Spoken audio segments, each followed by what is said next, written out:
This Torah class is brought to you by TorahAnytime.com. Okay, good afternoon, good evening everyone. We continue the Orchos Chaim of the Rosh. Yesterday in Ois Memches, the Rosh told us not to get out of bed like a lazy person, but one should get out with energy in order to serve Hashem. We explained that this sets the tone for the rest of the day. We're up to Ois Memtes. Al ta'acher larotz al beis tefillah. Do not delay to run to the house of tefillah. Rav Goldberg cites Gemara Brachas Davav and Beis la'olam yarotz adam l'dvar mitzvah. One should always run for a dvar mitzvah.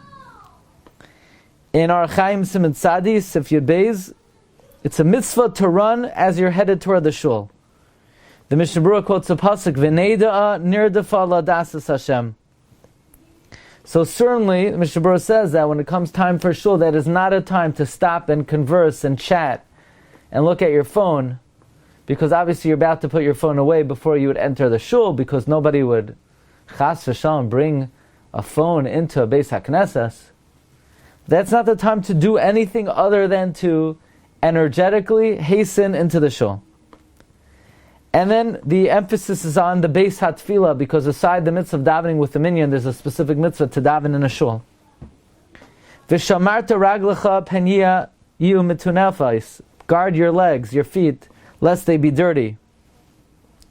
The Shulchan Aruch even says, Siman Kuf Nun Aleph, Rav Goldberg cites that if somebody has mud on their feet, they should wipe it off. One should not have any stain on their garment. What's the connection between running to shul and making sure your feet are clean? One might, in his haste, running to shul, step in a puddle or step in mud or something like that. So therefore, in the context of running to shul, he warns us, make sure you remain clean.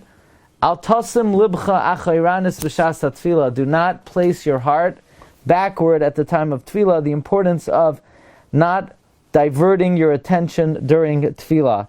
Even more than Kriya Shema. Like the Mishnah says in Brachos. If anybody wants to join us for Mishnah Yomis, we've been learning Masechta Brachos, or you could join our WhatsApp group. We have a separate one for the Mishnayos. We just had the Mishnah that if somebody's working on the top of the tree, they could say Shema, but not for Tefillah. Why? Because Tefillah is Rachami, and you need extra kavanah.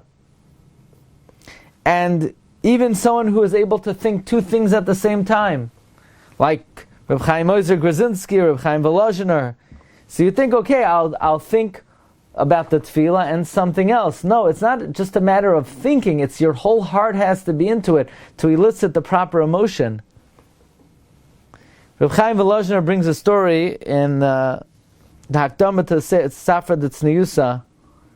He says one time,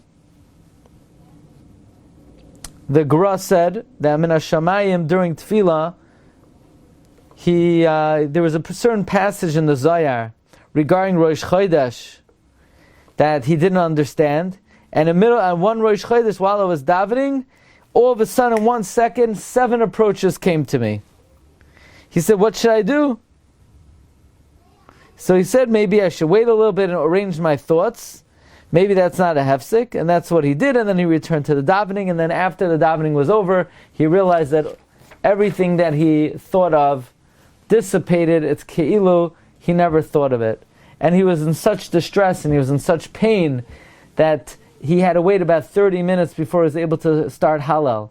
And when he got up to daven Musaf, all of a sudden again, all the 7 approaches hit him. So the Gra said, this time he won't stop, and he'll continue davening. And sure enough, at the end of the tefillah, the 7 approaches were waiting in his mind, ready for him to arrange. The Rosh concludes this point: V'hiskavein levarech liyotzcha. Prepare yourself when you make a bracha, that it should be with the proper focus. The Rabbi Tzalo Zolti, in his commentary on the Orchos Chaim, quotes what he heard from Rabbi Elia Lapian, that the Gersa in Kelm was V'hiskavein libcha liyotzcha. Prepare your heart for your Creator. Next, al tedaber bela'agei safa uveloshin acheres. Don't speak in a foreign tongue and in a different language, kol eisha chazan mismalel, so long as the chazan is repeating the Shemana Esrei v'ta'ana amen. Make sure you answer amen. if I were to write something, I think I would remind people, don't take out your phones during Chazaras Hashatz. What phone? You already left it outside. Maybe if, let's say, a phone fell through the roof in the middle of the davening, even then you should not look at it during Chazaras Hashatz. Now, here's the question. The question was, in Ois Yudalid, the Rosh already said, don't talk during Chazaras Hashatz. What's he adding over here? So Reb Chaim Kanievsky says what the Rosh is adding over here is, even in a different language, like Tosfos says in Brachos Daf Yud Gimel, that in a place that you're now to be mafsik, you can't even speak b'lashon hakodesh. Even though there is a kula of speaking in lashon hakodesh, that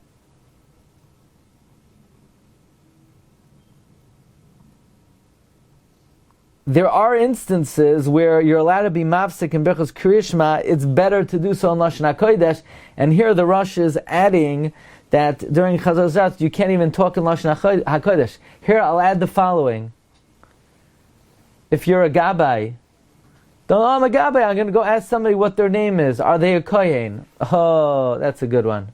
That is the Yetzer Hara's best trick. I'm a gabbai. I'm allowed to talk by davening. I'm allowed to be mevatel the Shulchan Aruch because I'm a gabbai. No, there's no heter at any time for a gabbai to talk when no one else is allowed to talk. There is no. Sometimes the gabbai comes in the middle of the laning to me. So what do I want to do? I don't want to say what I want to do to the guy. It's not going to be respectful for a rabbi to say that. But I want to tell him, what in the world are you doing? Why are you... So you can't answer, you can't talk to him. You have to wait until after the person makes the bracha. You can't talk in the middle of his bracha either. Now, the Rav Goldberg feels that it's difficult to say that what the Rosh here means is just he's adding don't speak in Hebrew. Why would the Rosh call it la'agei safa and lashon acheres? But he says that what it refers to is the way the Tosfos Yom Tov interprets it, that don't even say a half a sentence, a chatzi dibur, like